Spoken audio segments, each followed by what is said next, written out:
Hello friends, বণিক refrigeration থেকে আবারও চলে এসেছি নতুন একটা ভিডিও নিয়ে। ইনডোর সার্ভিসিং চলছে। ততক্ষণ পর্যন্ত আমরা এসি ইনডোর সার্ভিস করব যতক্ষণ না পর্যন্ত ফিনগুলো পরিষ্কার হয়ে কাদাগোলা জল সব বেরিয়ে গিয়ে সাদা জল না বেরোবে, ততক্ষণ পর্যন্ত সার্ভিসিং চলবে। দেখতেই পাচ্ছেন ইনডোরটা কতটা চকচক করছে, আর ফিনগুলো কতটা পরিষ্কার হয়েছে, আর কতটা নোংরা জলও বেরিয়েছে। আমরা ইনডোর যখন পরিষ্কার করেছিলাম তখন ইনডোরের ইনডোরের পিসিবি বোর্ডগুলো খুলে নিয়েছিলাম, সুইং মোটর।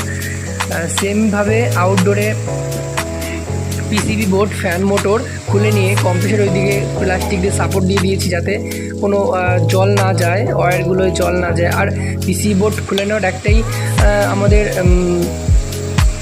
উদ্দেশ্য ছিল যাতে পিসি বোর্ডে জল না যায়, আমরা এসিটা ভালো করে সার্ভিস করতে পারি।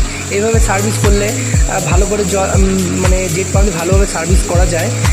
কাস্টমারদের বলবো অল্প পয়সায় সার্ভিস না করিয়ে একটু পয়সা বেশি দিয়ে এইভাবে সার্ভিস করলে এসিটা সুন্দর কুলিং দেবে, ময়লাগুলো পরিষ্কার হবে, আর এসিটাও প্রাণ ফিরে পাবে, এসিটার লংজিভিটি ভালো দেবে। তাই কম পয়সায় সার্ভিস না করিয়ে একটু পয়সা বেশি দিয়ে ভালোভাবে সার্ভিস করলে আমার মনে হয় এসিটা খুব ভালো চলবে, ভালো থাকবে। তো সবাই ভালো থাকবেন, সুস্থ থাকবেন। ধন্যবাদ।